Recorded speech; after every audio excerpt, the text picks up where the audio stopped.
Civility requires respect for the other. And after this last election cycle, it's more needed than ever. The American Religious Town Hall meeting is now in session.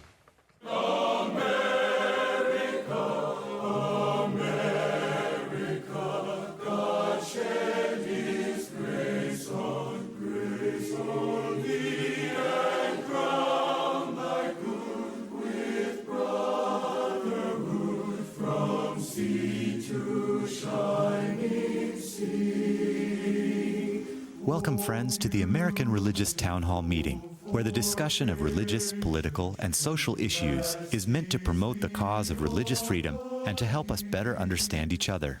And now, here's your host and moderator, Pastor Jerry Lutz. Thank you for joining us today. We're so glad that you've tuned in for another edition of the American Religious Town Hall meeting.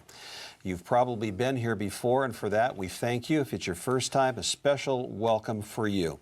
We're going to get to our subject in just a few moments, but before we do, I'd like for you to meet our panelists. We're going to ask them to introduce themselves and tell us a little bit about what they do. So let's begin with the gentleman to my right. I'm Bishop Michael Olson, and I serve as the Bishop of the Roman Catholic Diocese of Fort Worth, Texas. I'm Rabbi Jordan Offsire. I am a retired rabbi.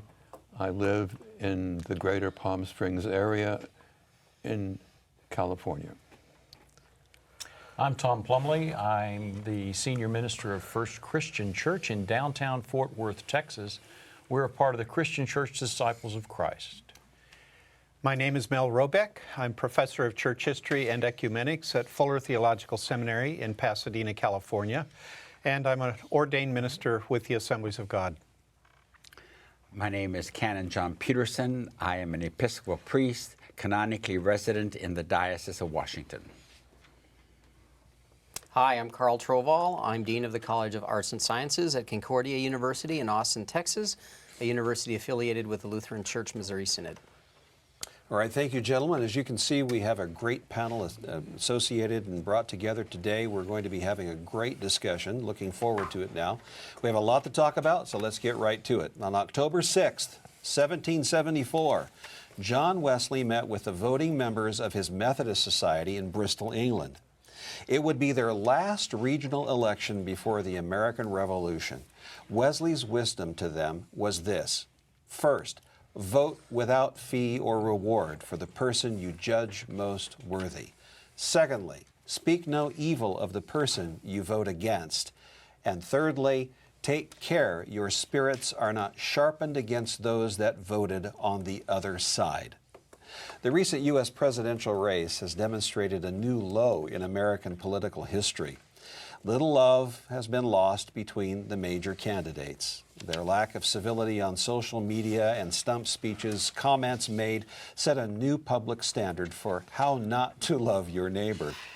They did really nothing to encourage the American people, especially young people, to work together toward common goals or to treat one another with greater respect, potentially contributing to yet more divisiveness in our country.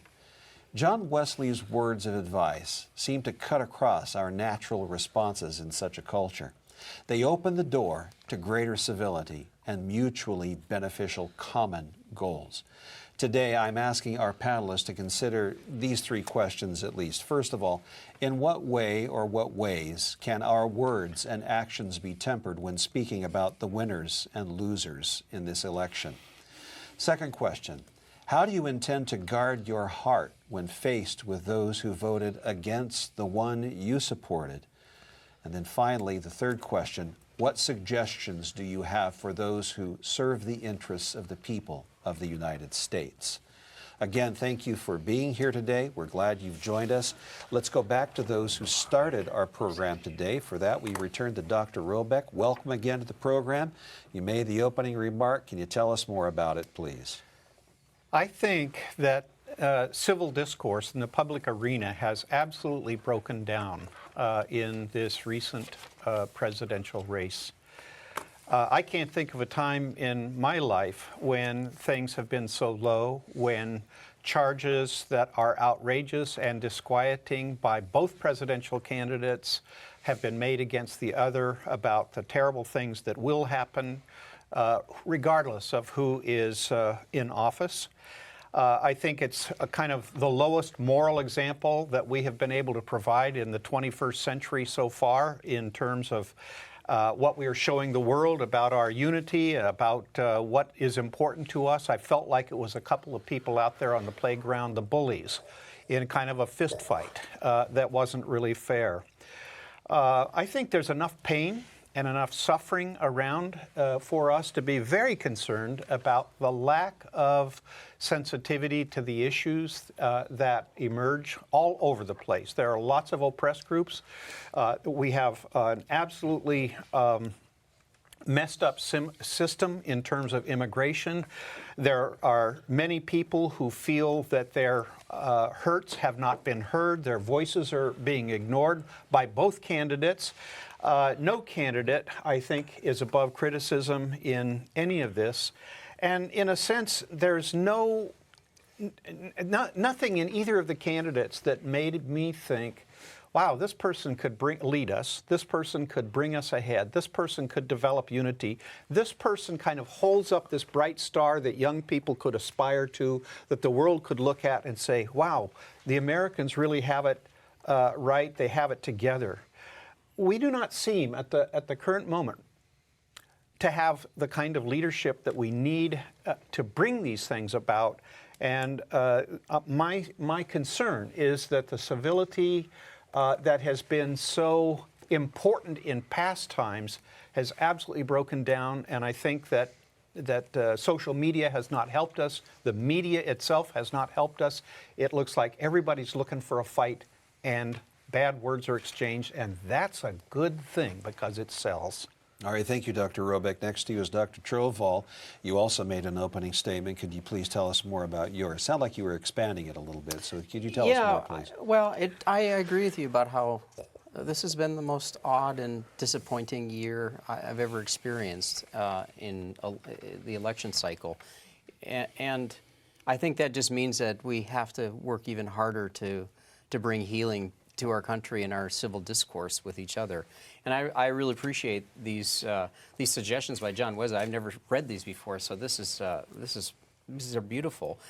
The second one, speak no evil of the person you vote against, reminds me of Luther's explanation to the Eighth Commandment, thou shalt not bear false witness, where he essentially says, speak well of your neighbor and put the best construction on everything. And I thought, if all of us would just put the best construction on what someone else has to say, to try to understand it from their point of view, to listen for. It's so simple, right? But I understand, because I get involved in political arguments, and it gets to be difficult to listen. But it's so critical. And I do have to say, on that third one, that third piece, take care your spirits are not sharpened against those that voted on the other side. I've been both a Republican and a Democrat, and I've lived inside those circles and worked in those circles. And I find it odd. It's like a cult in each side, that they demonize the other, and they don't understand how the other thinks, and they think they're stupid. And it's the same language on both sides, and yet I've lived in both, and I'm going, no, they all care in deep ways about the issues. They have disagreements about how to solve those issues, but we need to try to work to understand that we really need to work together to solve our problems. And I know that's a big task, because we differ on how to do it. All right, thank you very much. Good start to the program. And let's go across the table to Reverend Plumley. Your comments, please. Thank you. First thing that came to mind when I read this program and what we're going to be talking about here was that question that I often hear. Who would want to put themselves through, him or herself, through that? Okay? It's a particularly cynical question based on an experience of a whole series of experiences of the degradation of the human person that puts him or herself out there to serve the public.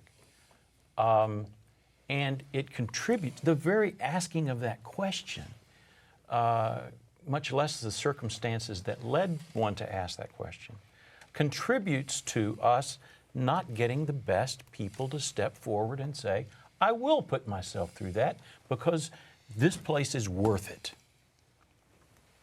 And it's themselves and their families too, by the way. I think you have that in mind as well. Yeah, who would put, yep, him or herself and the family. Family, yeah. Thank you. Next to you is Bishop Olson, and your comments, please. I think there is a need for civic discourse and an improvement in this. But I don't think it's just limited to the election. And I think, you know, people kind of get the government they deserve. And we don't really have a very civil society. We don't live in neighborhoods anymore. We don't know our neighbors. And if we do, it's only to distrust them. And we know them by background checks and things like that with a suspicious eye. We don't associate with each other very much anymore, except through screens. And we view everything by value of the individual, and particularly my own individualism, let alone anybody else. And so I think it even begins earlier and more prior than the election system, our electoral system. I think also with regard to that then is that we view our participation in political life, those of us who even care about it, too often just exclusively by voting.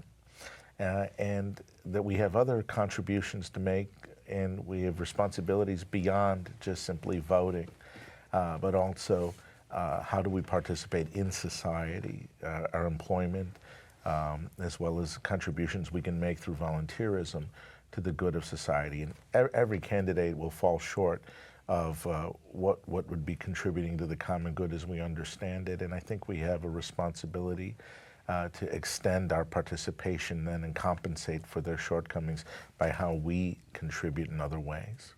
Thank you, Bishop. Let's come across the table to Rabbi Offsire. Thank you for joining us today. Your thoughts, please. Thank you very much. We each now, sitting around this table, have our own views of the candidates. And the elephant in the room is our lack of desire to talk about the specific candidates, because that would bring out some rancor that all of us have. So I want to continue on that path in the same way. I want to remind us that we have an opportunity to do better, and not only in terms of those that we nominate, but in terms of the discourse that we find ourselves listening to day after day after day. There is a coarsening of the fabric of American life. And this is reflected in the kinds of things that are being said in this election that could not possibly have passed through the censor in generations past. And we need to realize that this is not necessarily characteristic of America. It is characteristic of how we have fallen to allow ourselves to come to this point in time where we feel so helpless to proceed in ways that make us uncomfortable on the one hand and concerned for the future of America on the other. Thank you, Rabbi Offsire. Let's go down now to Canon Peterson. Your thoughts, please. Yes, in July, the president of the United States Conference of Catholic Bishops made an important statement. He said, "To all people of goodwill, let us beg for the strength to resist the hatred that blinds us to our common humanity." And we have been blinded today to our common humanity without any question. And I think that one of the things that we've lost, particularly in this election cycle, but it isn't just simply political. I agree with Bishop Olson on this point. It isn't simply the political, but it is in the whole social fabric, is that we have difficulty to be able to disagree agreeably. Mm-hmm. Isn't that a wonderful phrase? To be able to disagree agreeably. And everything that you say, and the commentaries that we hear on television, A Republican commentator has to defend the Republican candidate regardless what the Republican candidate has to say. The Democratic commentator has to defend the Democratic candidate regardless what the candidate has said. And we see it every day. We see it every single day. And as a result, this is not only eroding the political, but it is also eroding other social structures. And I see that to be a real danger within the society in which we're living. And has an instant access to that kind of information contributed to what we're discussing here today? Sure. I mean, I'm seeing it 24 hours a day, social media, and we're not only hearing about it in real time, we're watching it in real time. Doesn't that have some influence on where we've come and how we got into this? Yes, Reverend Plummer. Well, and not only instant access, but perpetual access to the awful statements that people are making about each other. One of the things I want to build off of what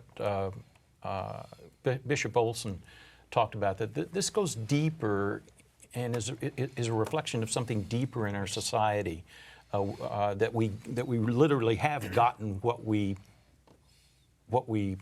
asked for, and that is the decline of all the mediating institutions in our society. There used to be institutions between the individual and the larger society that mediated our way in the world. There were unions, there were churches, there were, PTAs, service organizations, Bowling leagues. yeah, bowling leagues, yeah, that sort of thing.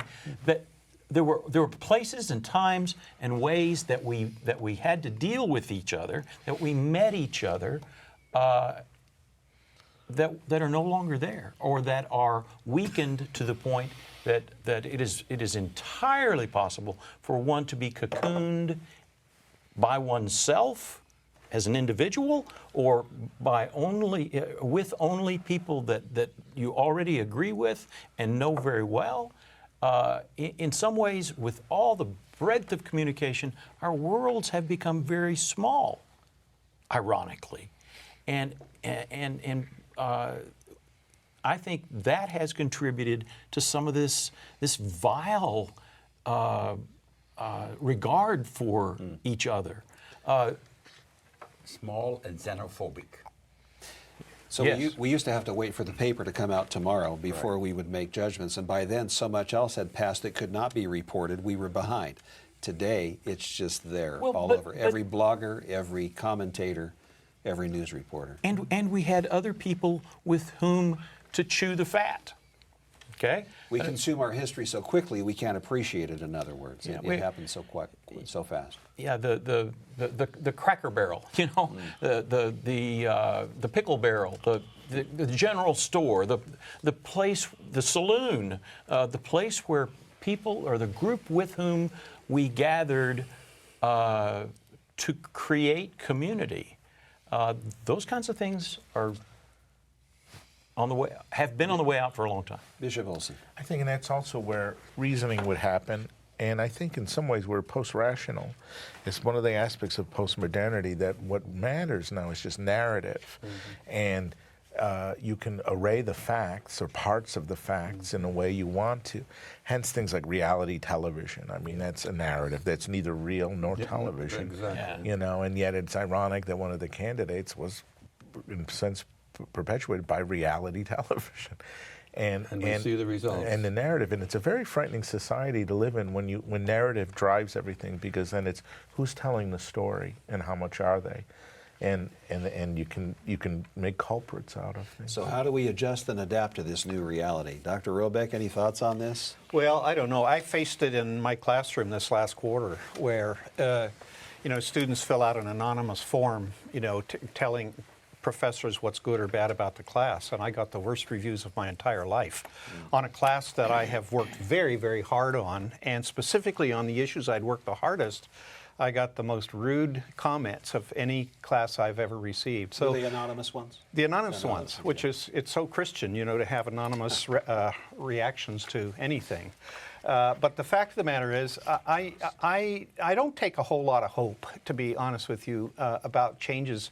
I just have to say that I, as a person, as an individual, I have to hold myself accountable with this. You know, and every conversation I have with people about these political candidates or about what's going on, I have to find something good there. I have to find some way of lifting up the level of that discourse in order to move things along, and hopefully some of that will stick.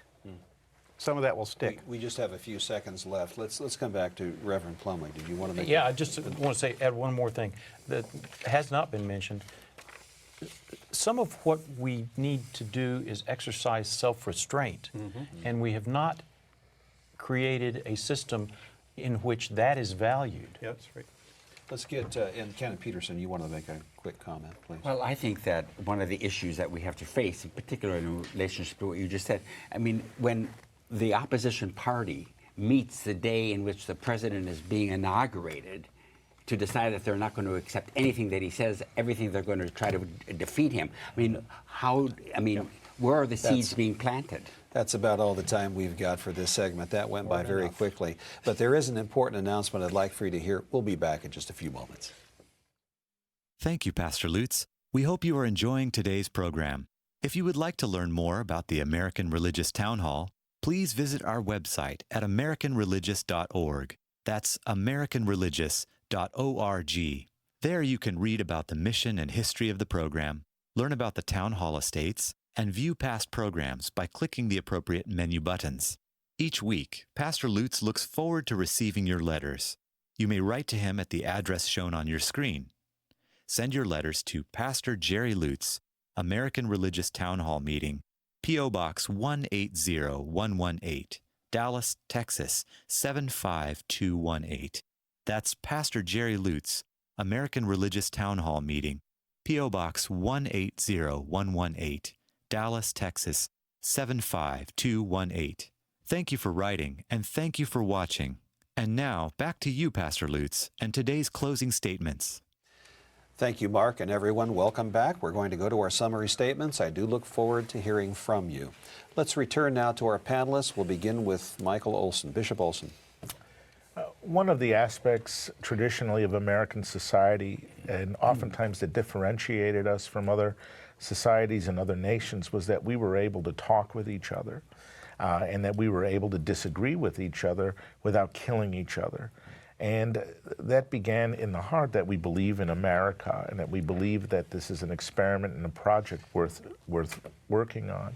If we can return to a sense of of common good and the fact that this is a project that we can come together on, we will be strengthened. Thank you. Now, Reverend Plumley. Thank you. I want to draw, for my closing statement, on one of the statements that was actually made in the campaign that I thought was one of the important things that was said. And I will quote, "Let's break down barriers so we can rise together. Do all we can in all the ways we can. Let's protect each other." All right. Thank you very much. Now let's go to Canon Peterson. Amen to that. John Wesley certainly called upon us to follow our better angels today. But I do not think that that is part of the agenda, our better angels. And I want to say to our listening audience is that I believe that Jesus would be horrified how we define neighbor today. Yeah. Neighbor means someone who thinks and acts the same way that I do. Instead of being able to build bridges to communities, to our neighborhoods that are different than we are. And consequently, we have indeed become ghettoized. All right, thank you very much. Now let's come across the table to Dr. Trovol. Your summary, please. To help facilitate those conversations that happen in families and in the places we do meet and talk to one another with people who disagree with us, I guess I would encourage the simplicity of listening, of repeating what you hear to make sure you understand it, and to do something that is, religious teachers, Plato, Socrates did it, and that is just simply to ask probing questions of the person you're with. Not to be specifically irritating, but just to inquire, because it forces people to think more deeply and it makes them think deeper. And I think that's a way of building bridges and discourse. Thank you, Dr. Trovall. Now, Dr. Robeck. I think bridge building is an incredibly important thing in our society, and far too few people take advantage of the gifts that they have to build those bridges. We've certainly seen in this presidential campaign the desire to define oneself over against. And I think when we define ourselves over against, it's very little that we can show that we have in common. And I think as a result, we have, by over-defining ourselves against someone else, we have not given them adequate respect. And as a result, we have a huge breakdown. All right, thank you, Dr. Robeck. And now, Rabbi Offsire, your summation. Thank you. I'd like to take another tack, if I may. One aspect that I want to take and speak very briefly is about the reality that things can change, of course, but to realize that we see things differently depending upon our generation. There are many people who would like to see a woman president, and that would be unique. There are others who really take that for granted because they have come along and they've seen the differences and they don't find that so particularly unique. So something else that we need to take into consideration is the generational context of the way in which each of us and then all of us visits and imagines and understands the American reality as it is today. To step back and to consider that and to consider it very constructively. Thank you very much. This has been a very informative and I hope helpful discussion we've had here today, and timely, to say the least. We do appreciate you tuning in today, and for those of you who are going to the website to view past programs, you can also find there is a communication opportunity for you there to contact us, and we hope you do that by sending us some cards and letters, making your suggestions, or perhaps even asking questions of the panelists. We do appreciate that when you do write and tell us about what you're thinking and how you feel.